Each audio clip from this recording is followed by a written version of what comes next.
なんかやり方よくわかんないんだけど。今ケーキの準備をやってくれてます。落とすなよ、落とすなよ落としたらかなりやばいよ。落とさない。Happy birthday to you, Happy birthday to you, Happy birthday dear マオ。はい、どうぞ。はい、可愛いですね。はいはい、おお、すごいかっこいいな。なんかこれ、よし、じゃあ電気消して。電気よいしょ。じゃあ消すよ。いい？オッケーオッケー、消して。はい、よいしょ。おお、綺麗。すごい。はい、いいよいいよ。一気にね。おおおおあと一個。頑張れ。なかなか消えないね。もう一回。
The strangest experience I've ever had at the radio station, back in the old days when I first started, I worked 4 to midnight, and back then we signed the stations off at midnight. So I had to play my little cart, looks like an 8-track tape, and for a lot of you, I can't explain it if you don't know what that is. There was a little cart that I played right at midnight that signed the station off officially and says, you know, we'll be back on the air in the morning at 5 o'clock. Have a pleasant day. This concludes our broadcast. And then I would leave this room, which back then was elevated about a foot, and this was the WSFC studio. And I would come around and I would go out to the transmitter and turn the filament off and the plate off and all that stuff and then get out of here. But one particular night I played the sign-off cart, and as soon as it ended, a sound came from this corner. There used to be a door here, and right in this corner, it sounded like a huge pane of glass shattered, and you could even hear the shards raining down. And I mean, I went straight to that corner. I'm thinking there's nothing glass here to make that sound. But I had to inspect because that's where the sound came from. And I looked all around. Back then, all of this was open. This was the big WSFC studio. Now we've subdivided it into 2 other studios and a workstation. I went out to the transmitters because back then our old transmitters had tubes. I thought, well, maybe one of those tubes exploded and shattered glass and everything. Nothing. I was so disturbed and not really wanting to leave the station without finding out the cause of the sound. I called our chief engineer at the time. That was Kenneth Chestnut. Wonderful man. Hated to wake him up, but I just didn't want to leave the station not knowing what I had heard. So I called.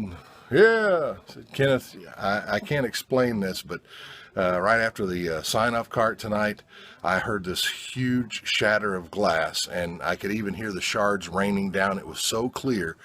And I said, I've been all over the station. I can't find anything that could have caused that. He goes, that's the station ghost. I said, yeah, okay, really? I've looked at it. He goes, no. He goes, is that the first time you've heard something? And I said, like that it is. He goes, you ever heard that walking around up in the attic? I said, I've heard noises up there. He goes, it's the ghost. Don't worry about it. Strange.